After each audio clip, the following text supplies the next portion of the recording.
ધોરણ 1 વિષય કલરવ એમાં છે પાઠ નંબર 6 મજા પડે એમનું આજે પેજ નંબર 64 આપણે ભણવાનું છે। એમાં સૂચના છે 1 નંબરની, સાંભળો અને બોલો।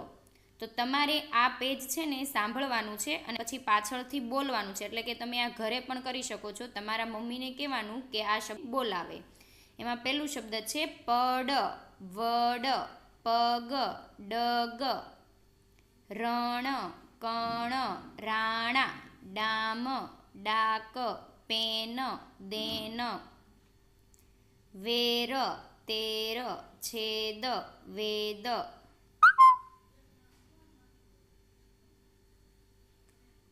ડીલ, કિનાર, મિનાર, પિતાજી, માતાજી। આ શબ્દો છે ને તમારે જોડે જ બોલવાના છે। આવી રીતે નથી વાંચવાનું કે ડને રસવાઈ ડીલ, એવી રીતે શબ્દ વાંચવાનો નથી। શબ્દ આખો ભેગો જ વાંચવાનો છે।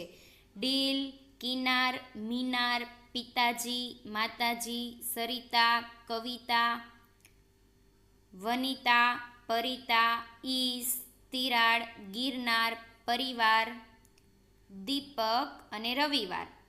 એવી રીતે અહીંયા છે પાણી, વાણી, રાણી, જાણી, બરણી, ચારણી, નિસરણી, આકારણી, કરવતી, દાતરડી, સાવરણી, સરવાણી, ઉગમણી, આસમાની અને જાળવણી। આ શબ્દ ફક્ત તમારે વાંચતા શીખવાના છે અને ઘરકામની નોટમાં લખવાના છે। હવે છે પેજ નંબર 65। એમાં છે ચિત્ર જુઓ અને જવાબ લખો। હવે જો તમને આ ચિત્ર આપેલું છે, શેનું છે તો કે શિયાળાનું। જો આમાં તાપ થાય છે અહીંયા, પછી અહીંયા એક છોકરી બેઠી છે, એ સ્વેટર પહેરીને બેઠી છે અને આખા કપડાં પહેર્યા છે, એટલે આપણે શિયાળામાં કેવા કપડાં પહેરવા જોઈએ તો કે આખા। પછી અહીંયા શેનું ચિત્ર છે તો કે ઉનાળાનું, તડકો પડે છે અને આ છોકરી પરસેવાની નીતરે છે। તો આપણે ઉનાળામાં કેવા કપડાં પહેરવા જોઈએ તો કે સુતરાઉ અને ટૂંકા કપડાં પહેરવા જોઈએ। હવે આ જો શેનું ચિત્ર છે તો કે ચોમાસાનું, એમાં છોકરાએ શું પહેર્યું છે તો કે રેનકોટ અને વરસાદ પડે છે, તો આપણે ચોમાસામાં વરસાદથી બચવા શું પહેરીએ છીએ રેનકોટ। તો એની નીચે સવાલ આપ્યા છે, આપણે જવાબ લખવાના છે। મેં જેવી રીતે પાઠ્યપુસ્તકમાં જવાબ લખીને બતાવ્યા છે એવી જ રીતે તમારે તમારી પાઠ્યપુસ્તકમાં જવાબ ભરવાના છે। પહેલો સવાલ છે ઠંડી પડે ત્યારે કેવા કપડાં પહેરવા જોઈએ તો કેવા કપડાં પહેરવાના ગરમ કપડાં, જેનાથી આપણને ઠંડી ના લાગે। પછી બીજા નંબરનો સવાલ છે ઉનાળામાં આપણે કેવા કપડાં પહેરીએ છીએ તો કે સુતરાઉ કપડાં। ત્રીજો નંબર ચોમાસામાં વરસાદથી બચવા શું કરીએ છીએ તો કે છત્રી કે રેનકોટ વાપરીએ છીએ।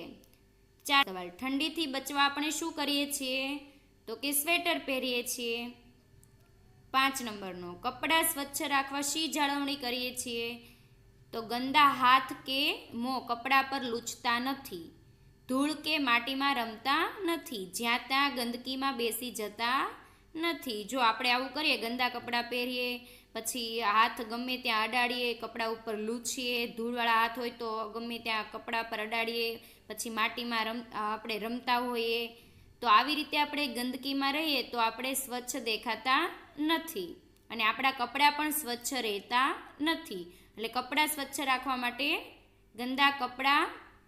ગંદા હાથ કે કપડાં પર આપણે લૂછતા નથી, ગંદા હાથ કે મોં કપડાં પર લૂછતા નથી, ધૂળ કે માટીમાં રમતા નથી અને જ્યાં ત્યાં ગંદકીમાં બેસી જતા નથી। તો અહીંયા આપણે પેજ નંબર 65 પૂર્ણ કર્યું। તો તમારે કલરવની પાઠ્યપુસ્તકમાં પેજ નંબર 65 સુધી પૂર્ણ કરી દેવાનું રહેશે। હવે આપણે નેક્સ્ટ પીરિયડમાં મળીશું।